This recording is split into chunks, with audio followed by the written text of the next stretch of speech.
A secret at the heart of the government of Bangladesh. The Ahmed clan, a crime family at the center of power. We are not talking about some small-time thief here or a small-time robber here. We're talking about organized crime syndicate.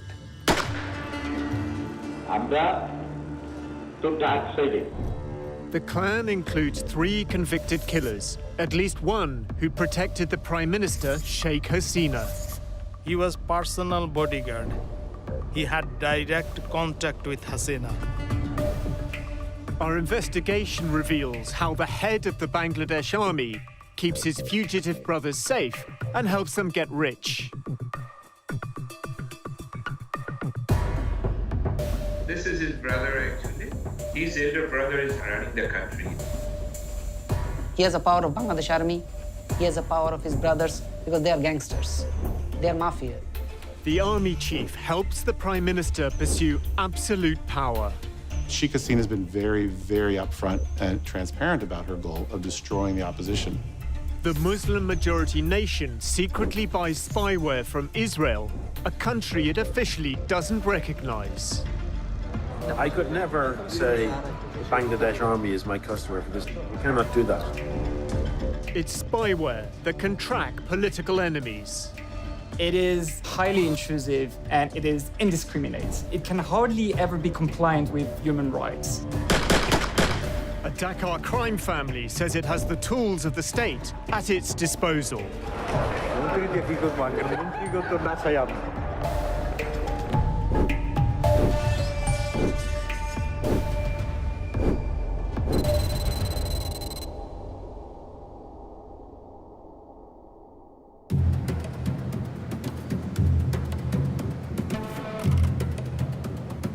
An international conference on disaster management is taking place in Singapore. Among those attending, the head of the Bangladesh military. Aziz Ahmed is a 4-star general. His title, Chief of Army Staff. I always look at General Aziz and I see one of the most ambitious military officers I have ever seen in Bangladesh. Al Jazeera's I-Unit tracks the general's movements. When his official duties are over, he flies to Kuala Lumpur, the Malaysian capital. On the plane, he sends a text message to a contact called Hassan, Hungary.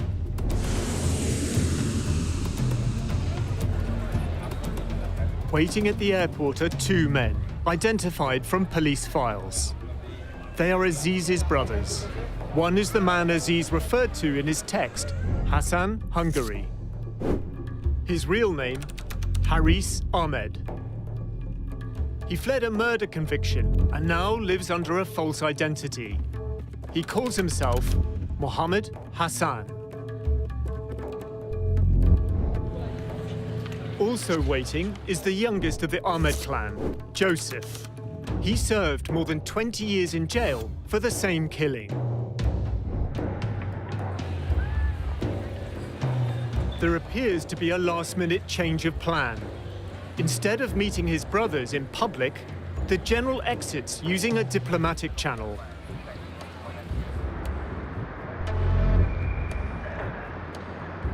The brothers leave the airport in separate cars.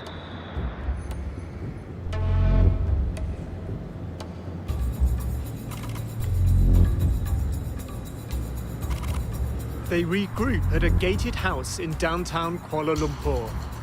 Diplomatic cars from the Bangladesh High Commission are parked outside. Our surveillance team watches the property. The following day, the general returns with his younger brother, Joseph. Then another man emerges from behind the gates. General Aziz has led us to the oldest of the Ahmed clan, Anis.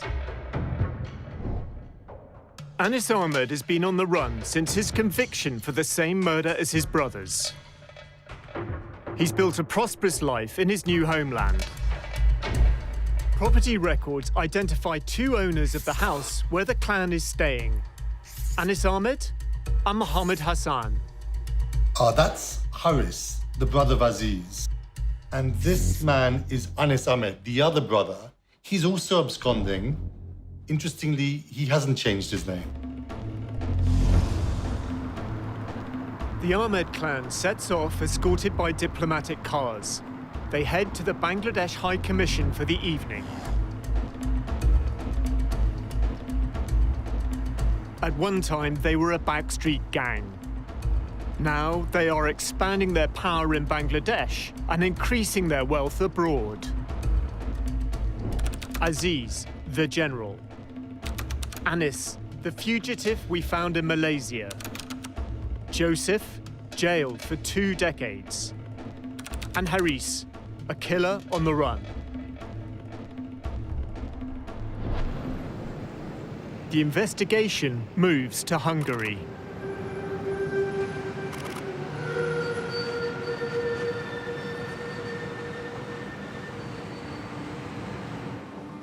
For the past 5 years, Haris Ahmed has lived a double life in the Hungarian capital.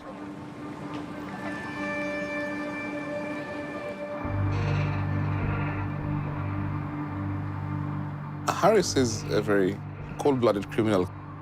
He is someone who would harm you if he doesn't like you.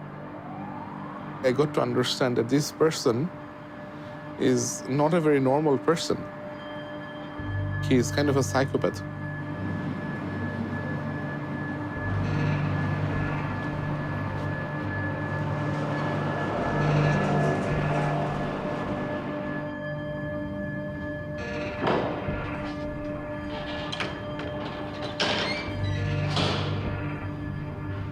A former business associate speaks to us.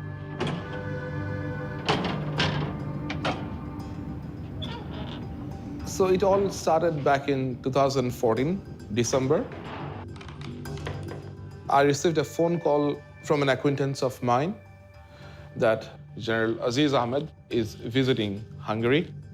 He requested me if I can accompany him during his visit because there is no Bangladesh embassy here in Hungary. Sami took him sightseeing. The general had a proposal. He asked me that if I can assist him to set up a business for his brother who is living in India at that moment. I said, sure, if he wants to establish his business, I can assist him. After leaving from Budapest, I received a mail from General Aziz where he asked what are the things involved to establish the business. I replied him what are with the detailed requirements of paperwork. Nothing of it raised any alarm to me. I have seen on all documents that his name is Mohammed Hassan. And I was not that curious to check or go through his documents. And as it comes from someone like General Aziz, there is no point that I would doubt any authenticity of his documents. We've obtained the fake documents used to build up Haris Ahmed's new identity. It includes a passport. It's signed by Kulsum, an official from the Department of Immigration and Passports. She was later charged as part of a criminal network involved in passport fraud. In order to get a fake passport, you need to get a fake national identity card. And in order to get a fake national identity card, you need to falsify a number of different documents, which could include a fake birth certificate, an education certificate, a marriage certificate. And in getting all of these documents, within Bangladesh, he's committing a host of different criminal offenses within the country. And then, of course, he then used that to get a passport, and that passport is a fake passport under a false name. And in flying under that passport, he would have committed offenses in all of the countries that he traveled to. The documents were sent from General Aziz's office. At the time, Aziz was head of the Border Guards Bangladesh, or BGB. Oh, this is really interesting. The witnesses on this document are Major Sujaul Haq, and Brigadier General Abul Hasnat. They're both in BGB, and they were both in BGB at the time when General Aziz was the head of BGB. So presumably, Aziz has managed to get these men to sign a document which is a forgery. Another BGB officer, Major Sami Rashid, sent this email with Aziz copied. It certifies a bank account held in Bangladesh by a Mohammed Hassan. A delivery note shows Major Rashid's role in shipping the fake documents.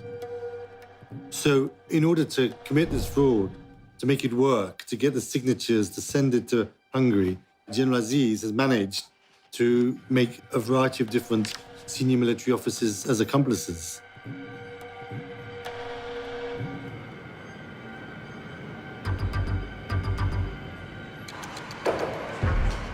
Haris Ahmed arrives in Budapest in early summer 2015. Documents obtained by the I-Unit chart his efforts to build a new life under the direction of his brother, General Aziz. He sets up the Bay of Bengal Company. His wife, daughter and son-in-law are co-owners. The Bay of Bengal is an umbrella company covering a number of businesses. There is a clothes shop called Niveau Fashion. General Aziz inspects the family investment. But the shop closes after 6 months. Bay of Bengal purchases another company, Taylorville. Next, it opens a restaurant in the heart of the city. It shuts down after 5 months. There is a hostel business providing cheap accommodation. It's called Bengal Hostel and closes within a year. Graham Barrow advises banks on how to prevent money laundering. This is highly indicative of structures put together for criminal intent. You're looking for any business that generates large amounts of cash. It's like restaurants, hotels still do a lot of cash businesses, or hostels. Technically, it's called commingling, which is like mingling dirty money with clean money, so that you can't tell which is which. Haris doesn't seem to care about his businesses. The Bay of Bengal reports a string of losses, losing thousands of dollars in various failed ventures. He would go out, drink at bars. If he would meet some woman, he would bring them to the hostel and they would party. He really doesn't match a businessman's profile to me.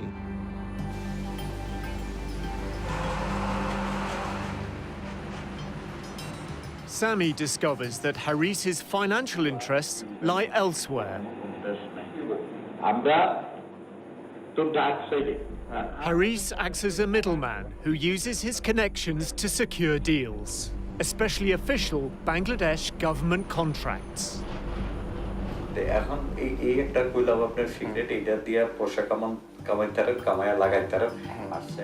Haris wants Sami to help with a contract to supply Hungarian-made bullets to the Bangladesh army.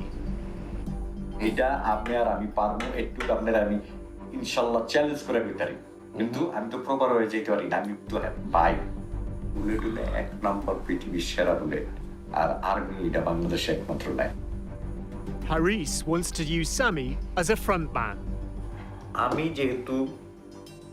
ওনার ভাই এই হিসাবে আমি আর্মিতে কোনো জায়গায় আমি শোবো না, আপনি শোইবেন। কাজের অগত কাজের দরকার, আমাকে পয়সার দরকার। আমার শো দরকার কি আমি ওইখানে আপনার লগে যে বইয়া থাকবো, আমি কে পরিচয় দিবেন না। না দেখেন নাকি আমি পয়সা দিই আপনারা, আমরা খাইবেন আমি কেমন, এটা তো আর অটোমেটিক, এখানে তো আর অন্য কিছু না, এখানে ডাইরেক্ট চলে যাবো পয়সা। Haris finds out that a deal for military supplies to Bangladesh is taking place without his knowledge. He plans to stop it. যে এরকম আমি যদি আটকায় না দিতে পারছি, আটকায় আপনার কাছে যদি না এসে দৌড়ে ওকে, তাহলে আমার নাম হারিস না। ওকে, আর্মিতে কথা বলতে কটা বাজে বাংলাদেশে? বাংলাদেশে এখন বাজে 7টা-8টা মতো বাজে। He would start making phone calls to Bangladesh, to different individuals. He will bully them in very nasty way. He will abuse those people whom he is calling. Haris is calling a senior officer in the DGFI, Bangladesh's military intelligence.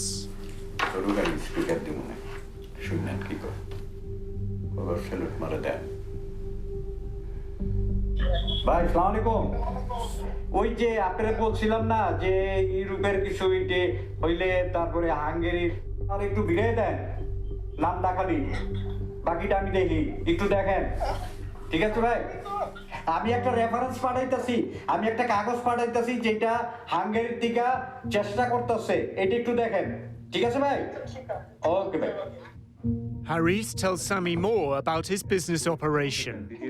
তারপর আমি তো জানি Hungary কিছু হইলে যদি আমার কাছে না আসে ওই বেটা কোনো কিছু নিতে পারবো না এই পর্যন্ত নেই নেই কেটালা বুদ্ধি এক বেটা নিয়ে থাকে আমার একটা প্রমাণ দেয় তারা কানটা কাইটা কুত্তার গলায় তুমি একেবারে এখানে কুত্তা আছে না দরকার পয়সাটা কিনেই না কুত্তার গলায় দিয়ে দেবো Haris says his role as a middleman is sanctioned by the Prime Minister, Sheikh Hasina. প্রধানমন্ত্রী শুদ্ধ হানি কইছে জানি যে ওখানে যদি কিছু করতে চাও করুক আমরা হেল্প করবো আর কি চাই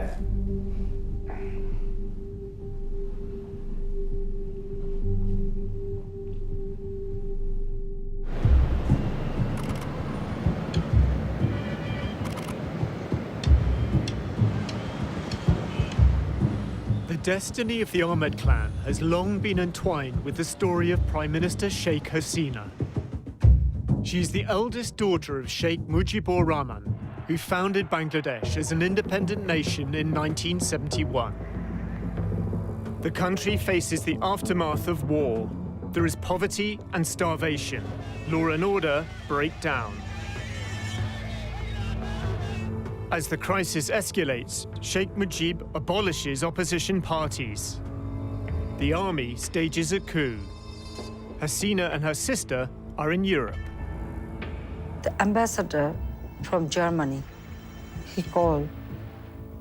So he told me that there was a coup in Bangladesh. The moment I heard it, my feeling was that then nobody is there. Perhaps we lost everybody. But still, we didn't know what really happened.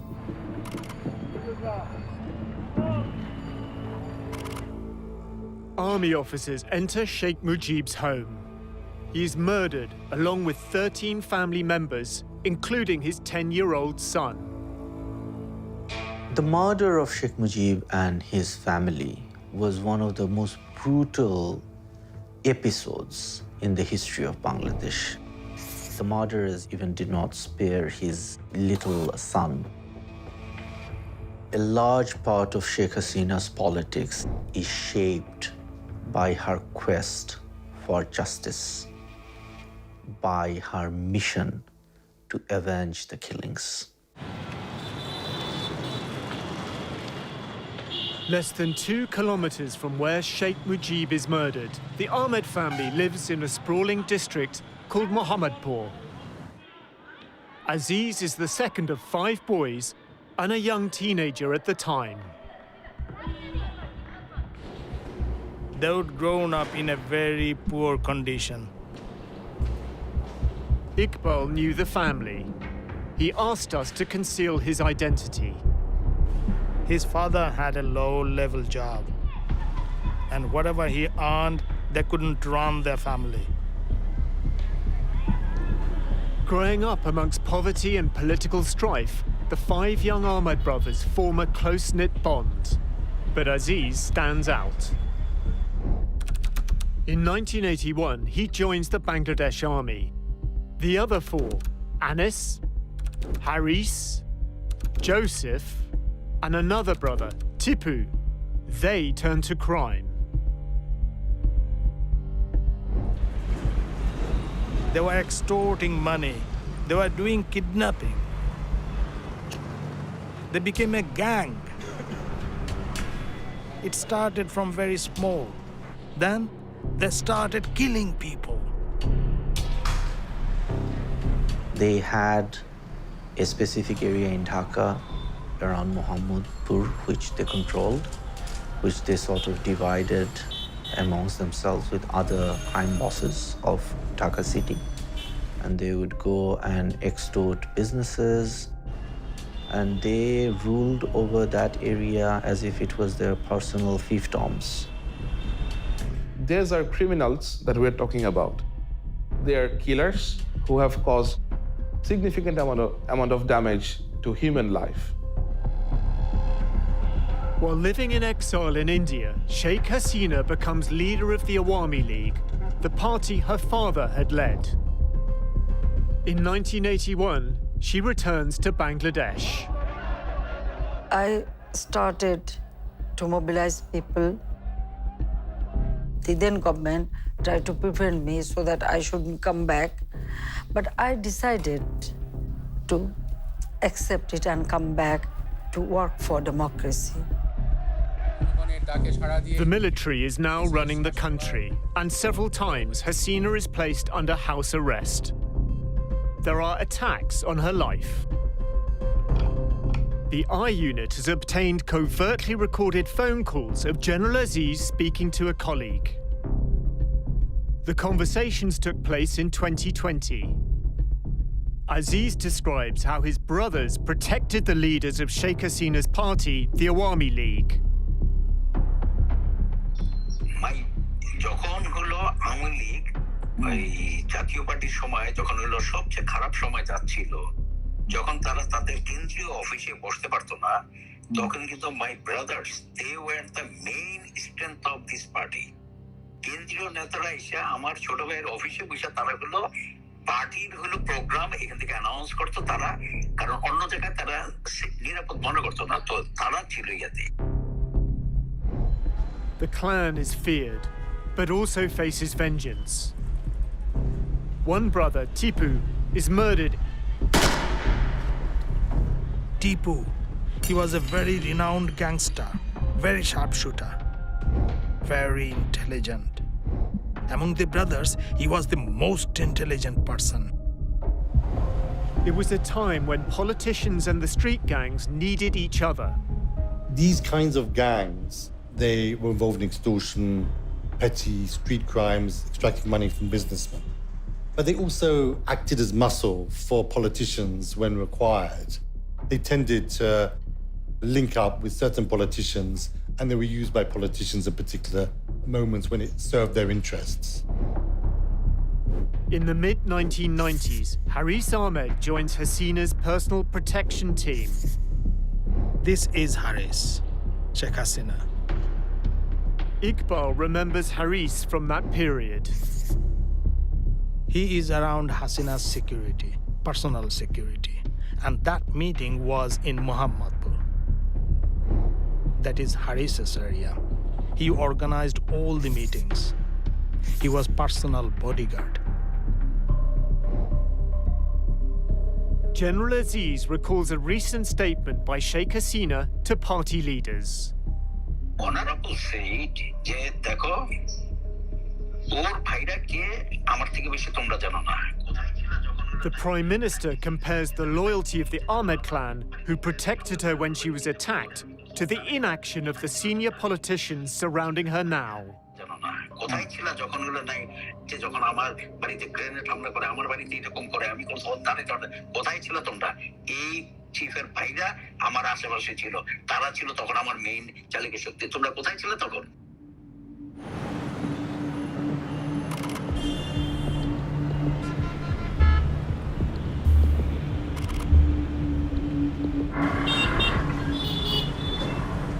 A murder on a busy street in Mohammedpur will define the Ahmed clan's future. Mustafa Rahman is said to be from a rival political party, one linked to the killing of Sheikh Hasina's family. Mustafa and two colleagues are surrounded.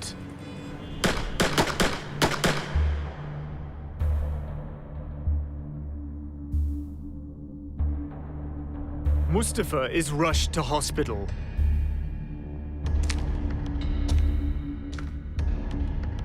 He gives a witness statement to a magistrate.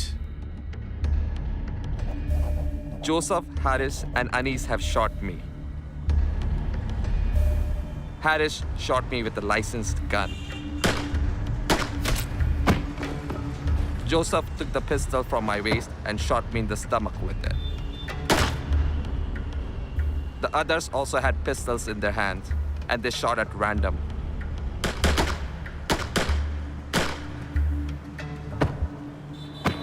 I was shot 9 times. 5 days later, he dies. With his testimony, he becomes the key witness at his own murder trial.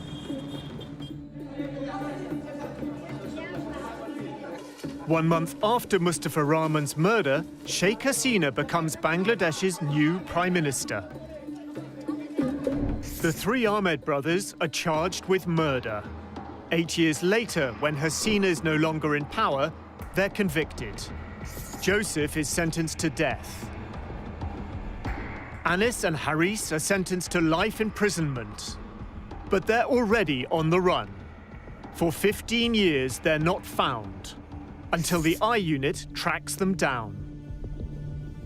Haris Ahmed was one of the top gangsters of the country who was being hunted by the police.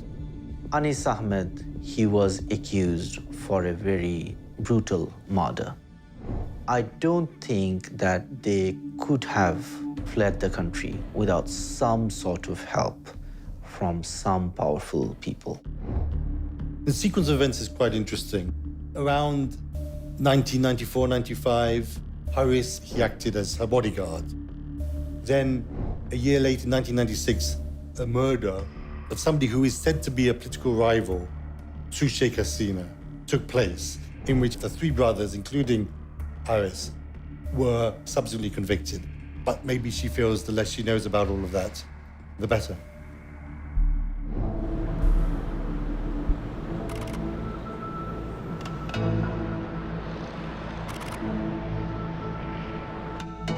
Sami discovers that his business partner, Haris Ahmed, is a wanted murderer on an Interpol Red Notice list.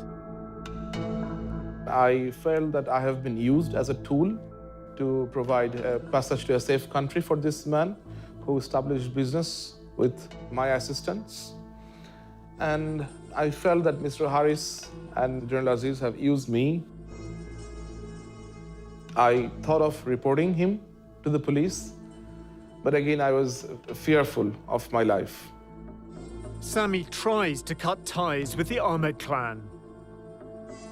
But when he does, the general sends him threatening emails.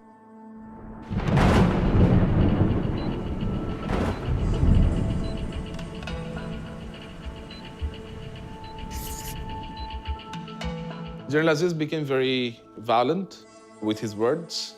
He became very furious. He sent me emails where he directly threatened me.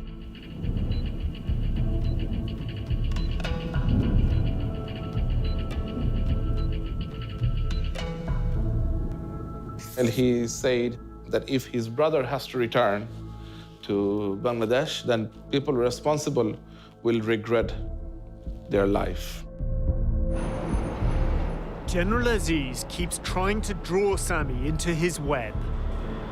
He's moving his money out of Bangladesh for life after the military. He wants to find businesses to invest his money in.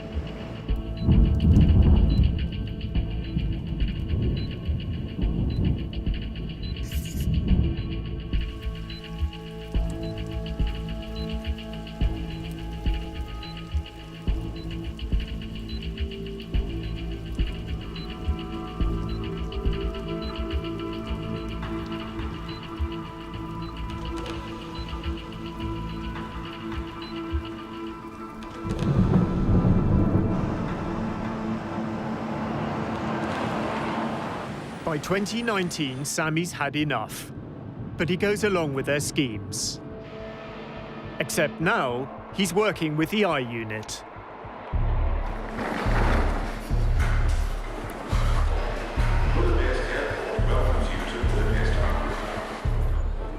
Haris is flying in from a business trip. Assalamu alaikum. হ্যাঁ ভালো আছেন এই যে mister Rahman আমি Rahman from Canada. Haris arrives with Mohammed Rahman, a financial advisor from Canada. Rahman runs an immigration service that helps wealthy Bangladeshis acquire residency abroad. Haris's assistant is with the team.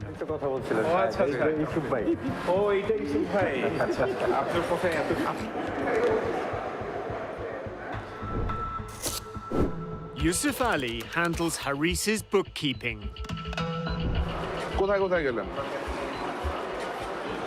France থেকে গেলাম Morocco থেকে turkey থেকে আনাইলাম ঘুরতে গেছিলেন আচ্ছা The discussion turns to Haris's political influence in Bangladesh. His associates know Haris has connections to the Prime Minister. আপনি মন্ত্রী বলি কবে আপনি মন্ত্রী বলি কবে মন্ত্রীকে কি করবো মন্ত্রী তো না চাই আপনি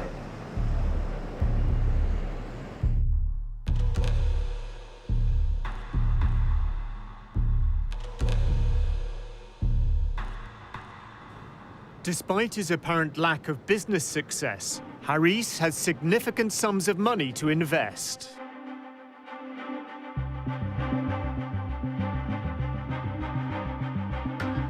Haris and Rahman want to buy a hotel. Sami is showing them around. How many rooms you have 66 66 rooms এটা কত টাকা চাই এটা 7.2 million euro 7.2 billion বাংলা কত টাকা ওই হোটেলটা is more viable than this one.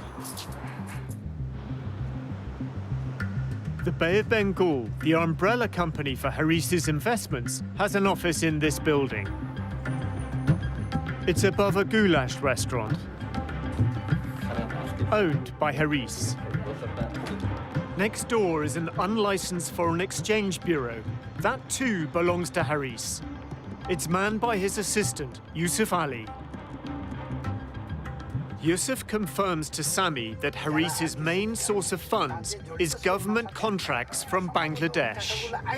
কোন ধরনের ব্যবসা উনি ইনভলভ কোন ধরনের কাজ উনি আসলে ওই যে মিনিস্ট্রি বা এই সমস্ত বা আরো সরকারি লেভেলের কোন দান্দা করছে এগুলো আমার ধারণা আচ্ছা আচ্ছা হয়তো মামু লাগবে না হয় মামুর জোর লাগবে A letter from the Bay of Bengal company contains a proposal for a consignment of military bunk beds. It's addressed to the Director General of Border Guards Bangladesh, the BGB. It's dated November 2015. The Director General of the BGB is Haris's brother, Aziz. Patronage appears to provide Haris with ample earning opportunities. পরের গত ইলেকশনে তো আমার সামনে দেখছি কতজনে দান্দা ওনারে যে বলছে ভাই আমার একটা নমিনেশন দিয়ে দেন আমি 5 কোটি টাকা দেব Seriously? Yusuf says that Haris acts as a middleman and fixes army contracts for the right price. তো হাসান মিয়া এগুলো ইচ্ছা করলে মানে ব্যক্তিগতভাবে কিছুটা আমি ক্লিয়ারলি বলতে পারবো না কি 2-4 কোটি টাকা এই 2-4 কোটি না 30-40 কোটি টাকা মিনিমাম কামাই নিছে কয়েকদিনে 30-40 কোটি টাকা Oh. The I unit obtains evidence that Haris Ahmed is establishing an investment portfolio outside of Hungary.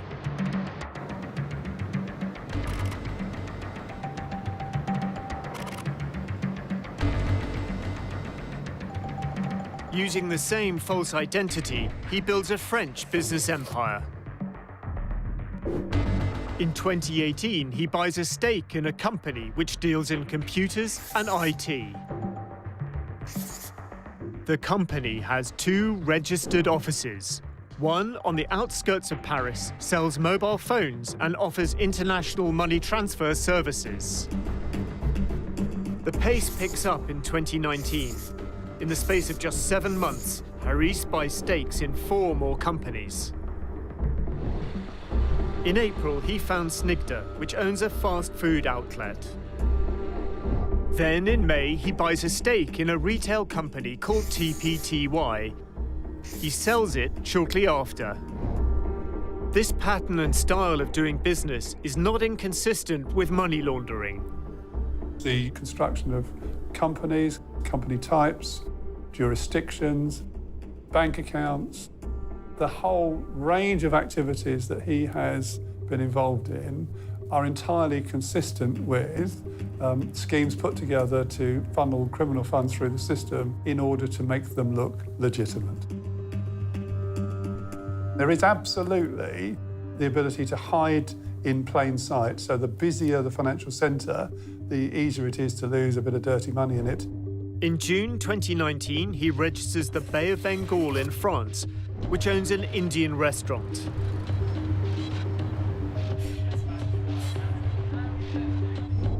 And in November, another new company called Info Bay of Bengal. This store is at the company's registered address.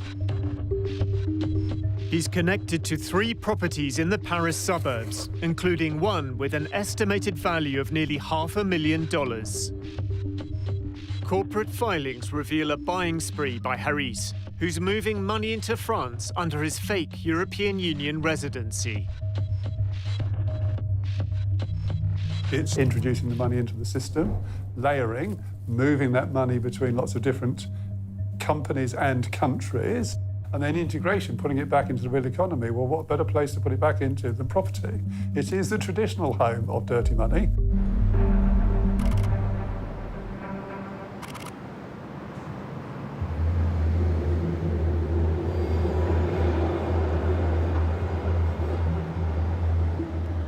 Haris's role as a middleman includes working with private companies in Europe that wish to invest in Bangladesh.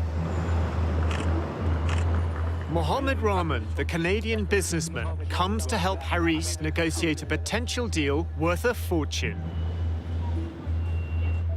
Haris and Rahman are told that British financiers are looking to invest millions of dollars in the hotel trade in Bangladesh.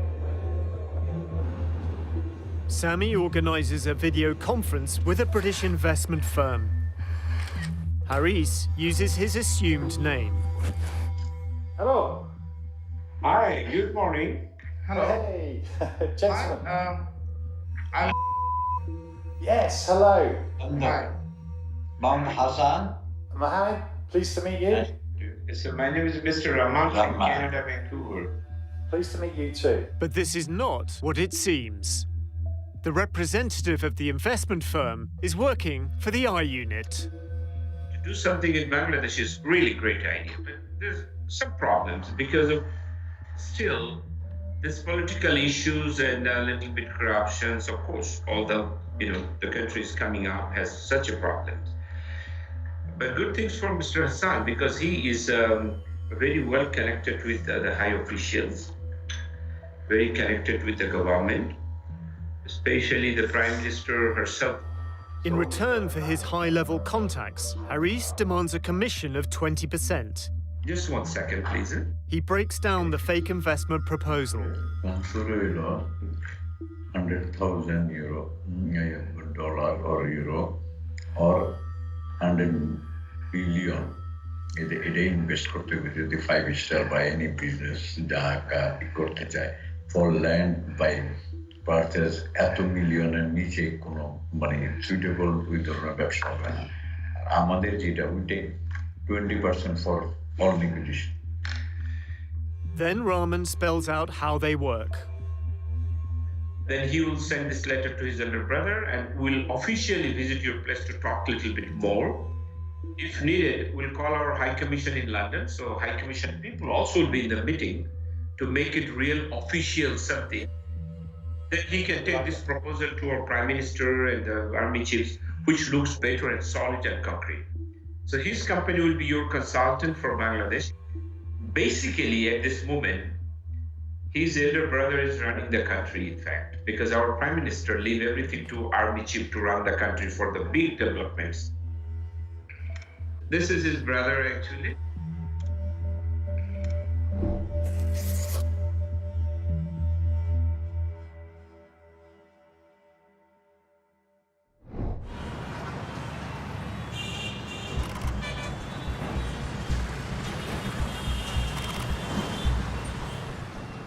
Sheikh Hasina must call an election. A year earlier, she'd appointed Aziz head of Border Guards Bangladesh. As her Awami League government faces election defeat, the BGB becomes involved in overseeing the vote. Aziz was head of the BGB. His role was to quieten the opposition, prevent them taking control of the streets, preventing them being a political force which the government couldn't deal with. He was very proud of that, and he said that he was the one who handed those elections to Sheikh Hasina. And it was a very crucial moment. It was very possible at that time that the Awami League government could have fallen. A few years later, Sheikh Hasina visits Aziz to discuss his future. The general believes his loyalty is about to be rewarded. আমাকে মহামান্য বলেছে, মহামান্য নিজে বলেছে আমাকে, বলে যে আলী সাহেব আপনারটা কি মাননীয় প্রধানমন্ত্রী এসে আমার সাথে তখন যখন কথা বলছে বলে যে না আমি চিন্তা করছি there is no other alternative but ইয়াতে এটা. For the general's career to advance, his brother's murder convictions would need to be dealt with. এবং এই যে আপনার ভাইদের অন্যান্যদেরকে জিনিস করছে এটা কিন্তু ওনার পরিকল্পনা অনুযায়ী এই ধরনের যে তার এটা হওয়ার আগে তাদের এগুলো সব ক্লিয়ার করতে হবে আমাকে নিজে হলো উনি আমার সাথে আলোচনা করে গেছেন. The plan includes getting Aziz's youngest brother out of jail. Joseph had already had his death sentence commuted to life in prison. For 11 years, he'd been on death row. আর ভাইরে কিন্তু চলে যেতে পারতো না, এমন না যে অন্য পার্টি থেকে হলো তাদেরকে তখন বলে নাই এই চলে আসো, কিন্তু ওরা তো বেইমানি করে নাই, ওরা তো রাজি হয়নি কখনো, ওই রক্ত নাই গেলে বেইমানি করার. In 2018, on the advice of the Prime Minister, Joseph is granted a presidential pardon. Tasneem Khalil is told about the pardon by a source in the military.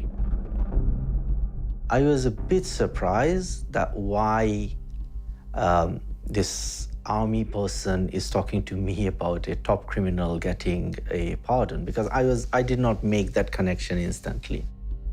And then he started laughing.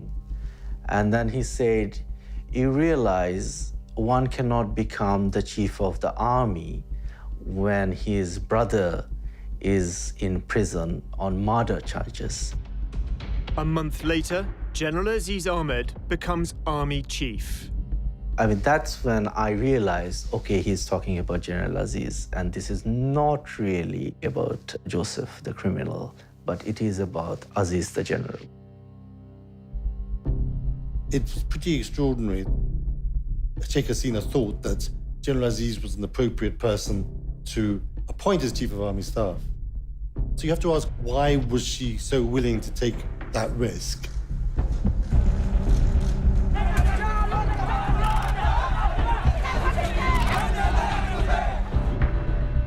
In December, Sheikh Hasina holds another election.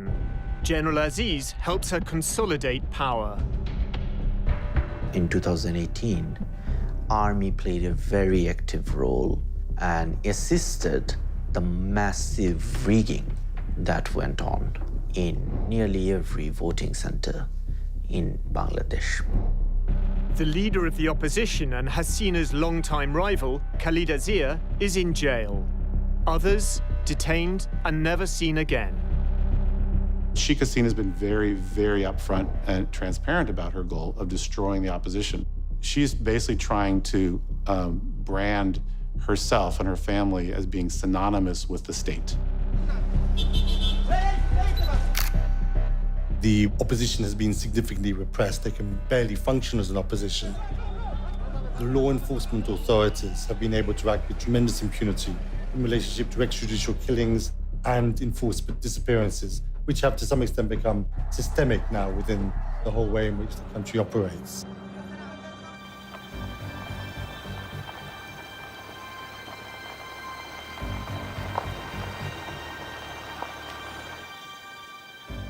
The I Unit has obtained documents that reveal how Bangladesh's security forces gather information on Sheikh Hasina's opponents. The files include a contract to purchase spyware dated June the 26th, 2018, the day after General Aziz took control of the army. It is stamped and signed by the Directorate General Defence Purchase, the body charged with buying Bangladesh's military supplies.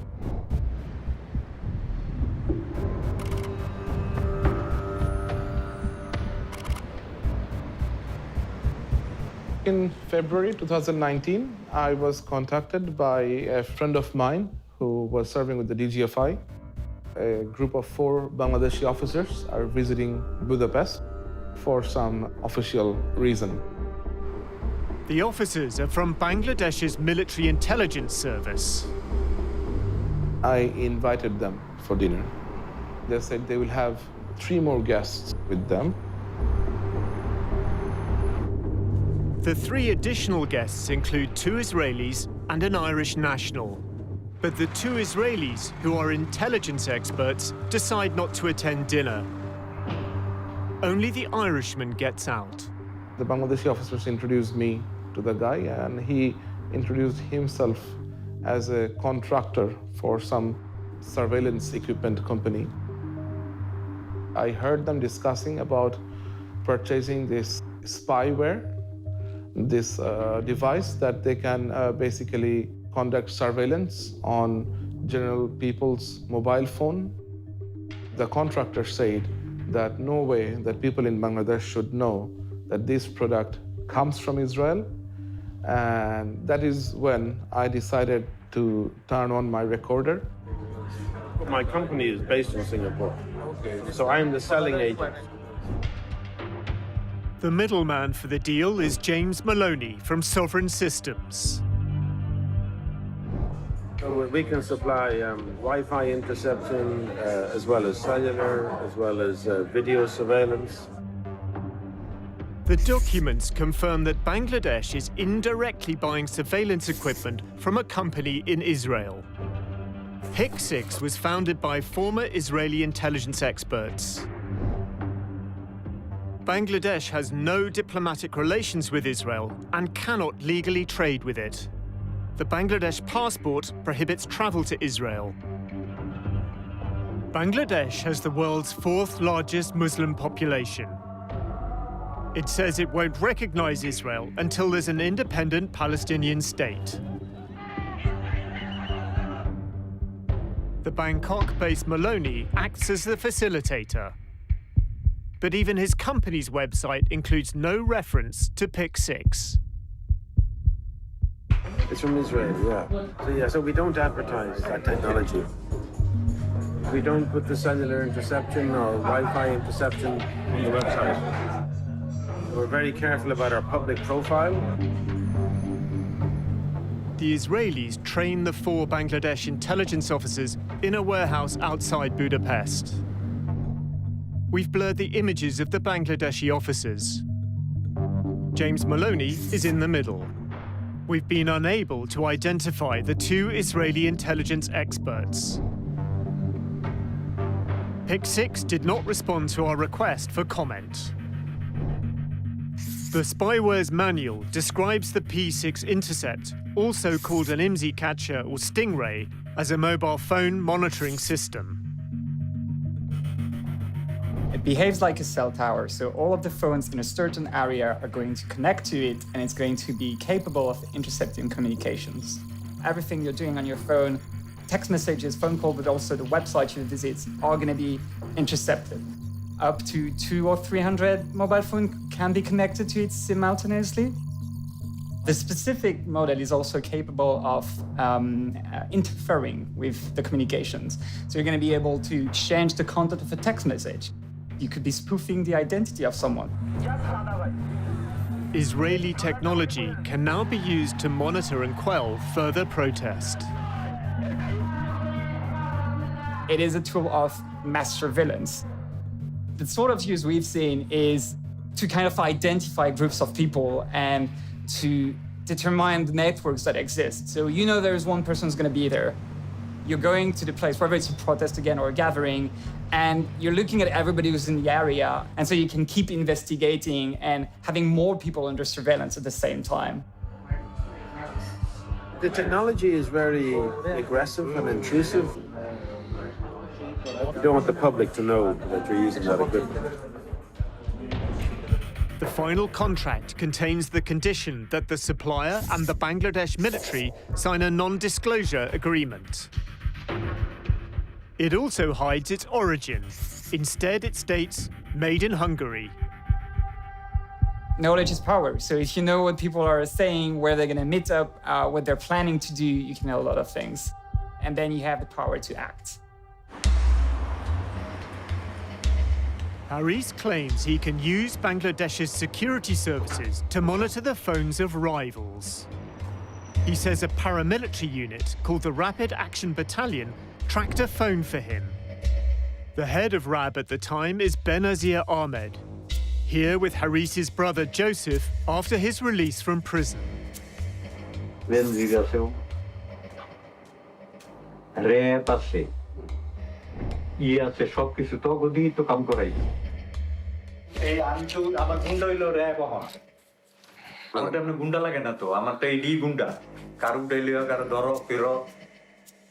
Haris says he's used RAB to track a phone and make an arrest.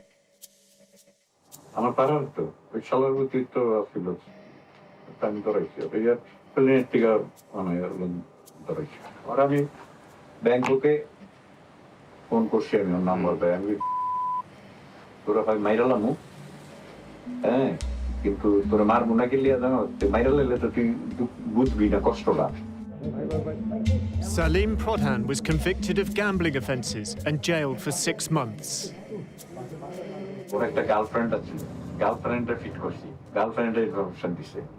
Mobile tracking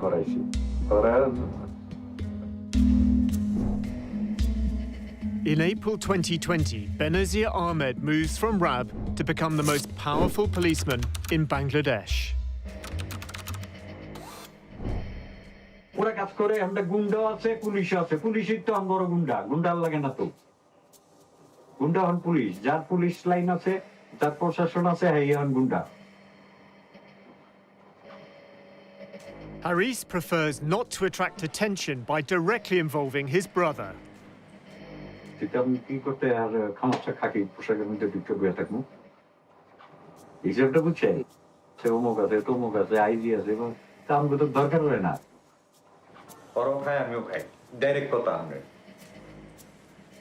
He says he's involved in a network of corruption, placing policemen in jobs that earn bribes and paying a cut to their superiors.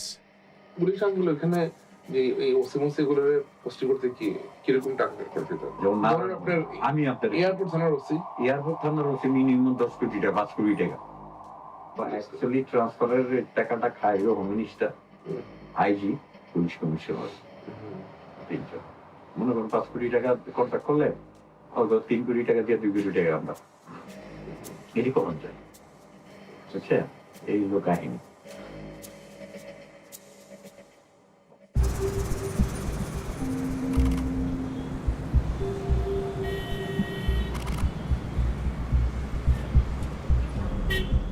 In Mohammadpur, the district where the Ahmed clan grew up, there's further evidence the brothers are using the Rapid Action Battalion to serve their own ends. A local politician, Mizan Rahman, is arrested. Although he's in Sheikh Hasina's party, the Awami League, he's also the brother of Mustafa Rahman, the man murdered by Haris, Joseph, and Anis. I heard the bullet. It's really very shocking news for us. And I didn't know why. Mahdi was a boy when his uncle was murdered. It's a very terrible moment. It's a brutal murder. He now lives abroad. He says General Aziz is using RAB to punish his family. It was his uncle's testimony that sent Joseph to prison, and Haris and Anis on the run. Most of the people who is involving in RAB, like Lieutenant Colonel or Colonel, they are really close to General Aziz. If General Aziz said, yeah, okay, do it, so that they can do it, because they had the command of General Aziz. people in Bangladesh are scared to death of RAB. If RAB is after them, they will run away. And we've seen many cases of human rights activists, women's rights activists, even internal critics inside the Awami League who have fled the country because they heard RAB was going to come knocking at their door. He has the power of Bangladesh Army. He has the power of his brothers because they are gangsters. They are mafia.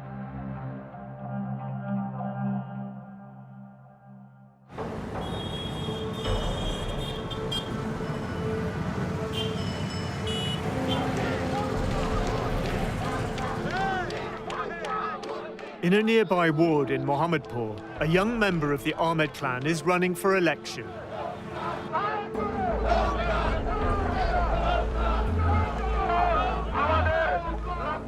Asif Ahmed is the nephew of General Aziz and son of Anis, who lives in Kuala Lumpur.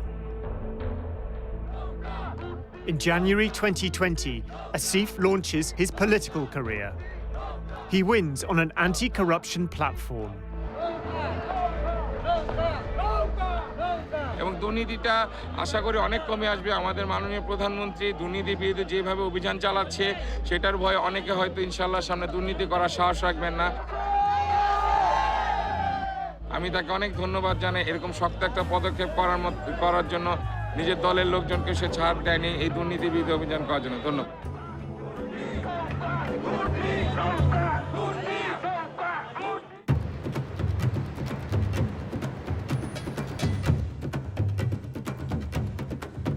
At the grounds of the Army's national headquarters in Dhaka, a high society wedding. The groom, dressed in gold, is General Aziz Ahmed's eldest son. I didn't expect him to be dancing quite like that. Well, that's Aziz. That is Haris. Haris is absconding for murder, and here he is at a big society wedding with the Chief of Army Staff there. As well as Haris, Anis is visiting from Malaysia. This is jaw-dropping stuff. Like, these are gangsters wanted by Bangladesh police officially, and they're attending a wedding, and the army chief is right there. They're partying, really. The country's senior military officers, political elite, and foreign dignitaries are in attendance. And the youngest of the brothers, Joseph, convicted of murder but pardoned, is also here. Oh, wow, that's Bangladesh's president. The pardon came from the president, Mohammed Abdul Hamid. The president of Bangladesh is at a wedding with these two absconding criminals and who should be arrested. Anis's son is also celebrating. He's the emerging politician campaigning on an anti-corruption ticket.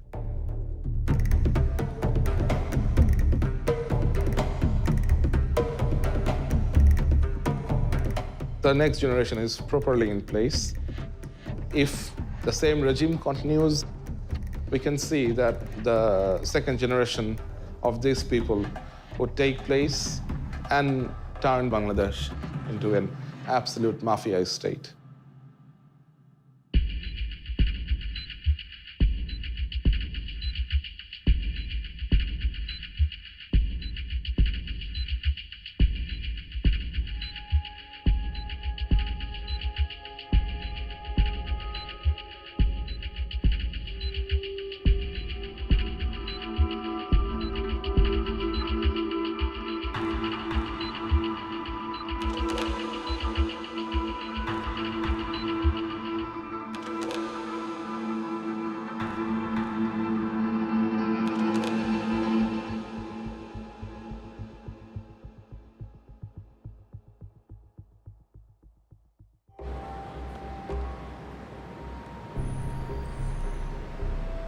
I feel that I have been relieved of a great responsibility that I had to share the truth, to expose these culprits to the world. And of course, I am fearful. I feel afraid. I am feeling scared that they will come after me.